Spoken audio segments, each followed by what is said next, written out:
السلام علیکم ورحمۃ اللہ وبرکاتہ۔ ماہ شعبان، شعبان کی فضیلت و اہمیت۔ حضرت اسامہ بن زید رضی اللہ عنہ سے روایت ہے کہ میں نے نبی کریم صلی اللہ علیہ وسلم سے سوال کیا، یا رسول اللہ، شعبان کے مہینے میں آپ کو اتنے روزے رکھتے ہوئے دیکھتا ہوں جتنا کہ کسی اور مہینے میں نہیں دیکھتا، اس کی کیا وجہ ہے؟ تو آپ صلی اللہ علیہ وسلم نے فرمایا، رجب اور رمضان کے درمیان جو شعبان کا مہینہ ہے، عام طور پر لوگ اس سے غفلت کا شکار ہوتے ہیں، حالانکہ اس مہینے میں بندوں کے اعمال اللہ کے حضور پیش کیے جاتے ہیں۔ تو میں یہ چاہتا ہوں کہ میرے اعمال اس حالت میں اٹھائے جائیں کہ میں روزے سے ہوں۔ 15ویں شعبان کا روزہ۔ 15ویں شعبان کے روزے کو نہ تو سنت قرار دینا مناسب ہے اور نہ بدعت، البتہ مستحب کہا جائے گا، کیونکہ ایک ضعیف حدیث میں اس کی فضیلت مذکور ہے اور فضائل میں ضعیف حدیث قابل قبول ہوتی ہے، لہٰذا بہتر تو یہ ہے کہ ماہ شعبان کے اکثر حصے کے روزے رکھے جائیں۔ یہ نہ ہو سکے تو ماہ شعبان کے نصف اول کے روزے رکھے جائیں۔ یہ بھی نہ ہو سکے تو پیر اور جمعرات کا روزہ رکھا جائے، اور وہ بھی نہ ہو سکے تو کم سے کم ایام 20 یعنی 13، 14 اور 15 شعبان کے روزے رکھے جائیں، اور پھر یہ سب کچھ بھی نہ ہو سکے تو پھر 15 شعبان کا روزہ ہی رکھ لیا جائے۔ یہ روزہ بھی انشاءاللہ موجب اجر ہوگا۔ ماہ شعبان کے روزے صحیح روایات سے ثابت ہیں، لہٰذا شعبان کے کم از کم پہلے نصف حصے میں روزے رکھنے چاہیے اور اس سنت کو زندہ رکھنا چاہیے۔ اگرچہ یہ روزے نفلی ہیں، نہ رکھنے پر کوئی مواخذہ نہیں ہے، لیکن رکھنے پر اجر بھی بہت زیادہ ہے۔ نصف شعبان کے بعد روزے رکھنے کی ممانعت۔ بعض روایات میں آپ صلی اللہ علیہ وسلم نے 15 شعبان کے بعد روزہ رکھنے سے منع فرمایا ہے۔ حضرت ابو ہریرہ سے روایت ہے، حضرت محمد صلی اللہ علیہ وسلم نے فرمایا، جب شعبان کا آدھا مہینہ رہ جائے تو روزے نہ رکھا کر۔ علماء کرام نے اس حدیث کے 2 مطلب بیان کیے ہیں۔ آپ صلی اللہ علیہ وسلم نے امت کی آسانی اور شفقت کی وجہ سے رمضان کے بالکل قریبی ایام میں روزے رکھنے سے اس لیے منع فرمایا ہے تاکہ ان روزوں کی وجہ سے لوگوں کو کمزوری لاحق نہ ہو جائے، جس کی بنا پر پھر رمضان کے روزے دشوار اور بھاری ہو جائیں۔ جس شخص کو مسلسل روزے رکھنے کی وجہ سے عبادت میں قوت نہیں ہوتی اور روزے کی دل جمی پیدا نہیں ہوتی، اسے مسلسل روزہ رکھنے کی طاقت میسر نہیں ہے، اس کے لیے رمضان سے پہلے روزہ رکھنا مکروہ ہے، تاکہ رمضان کے لیے نشاط اور چستی باقی رہے اور وہ خوب دل جمعی سے روزے رکھ سکے۔ شعبان کے آخری دنوں میں روزہ رکھنے کی ممانعت اور اس کی حکمت۔ حضرت ابو ہریرہ رضی اللہ عنہ فرماتے ہیں کہ نبی کریم صلی اللہ علیہ وسلم نے ارشاد فرمایا، تم میں سے کوئی شخص رمضان سے پہلے یعنی شعبان کی آخری تاریخوں میں یعنی 28 اور 29 میں 1-2 دن کے روزے نہ رکھیں، البتہ اگر کسی کو ان میں روزے رکھنے کی عادت ہو تو وہ اس دن بھی روزہ رکھ لے۔ اس کی ممانعت کی درج ذیل وجوہات ہیں۔ نفل اور فرض دونوں روزوں کا آپس میں اختلاط نہ ہو جائے، اور نفلی اور فرضی روزوں میں فرق ہو جائے، کیونکہ فرض سے متصل نفل روزہ رکھنے سے فرض میں زیادتی کا شائبہ پایا جاتا ہے۔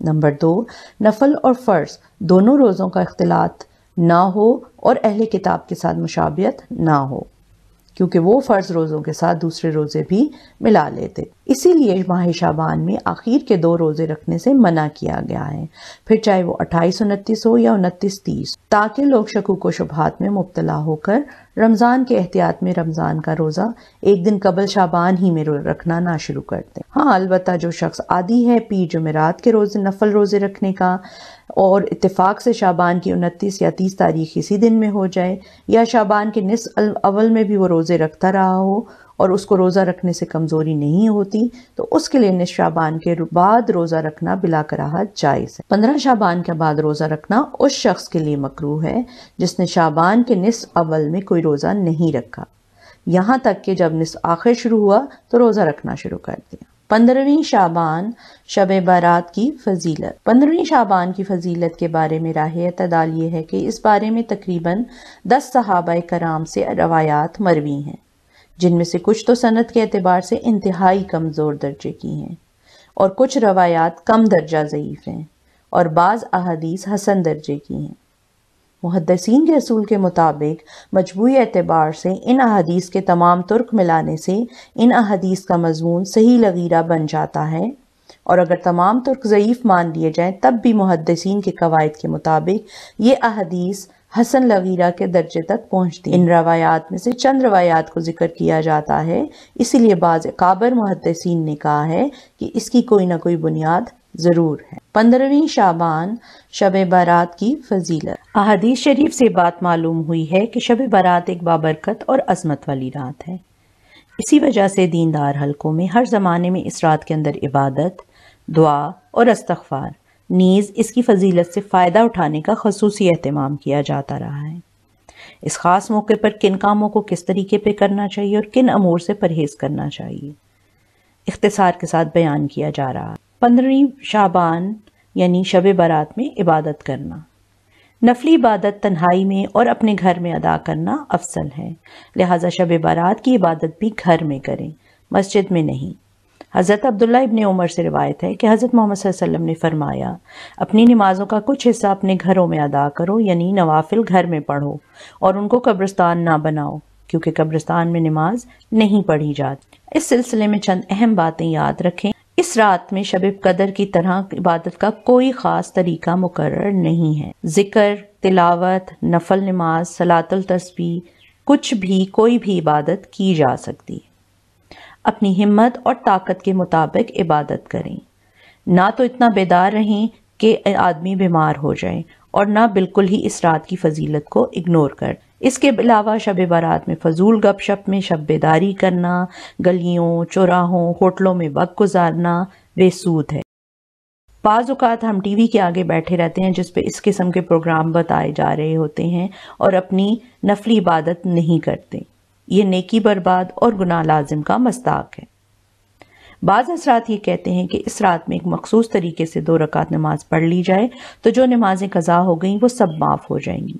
یہ بات بالکل بے اصل ہے، بے حقیقت ہے۔ اس کے علاوہ بھی نوافل کے جو مخصوص طریقے بتائے جاتے ہیں اس کا اصل کہیں پہ بھی نہیں ہے۔ پورے سال فرض نماز کا اہتمام کریں، صرف شب برات میں نفلی عبادت کر کے اپنے آپ کو جنت کا مستحق سمجھنا باطل ہے۔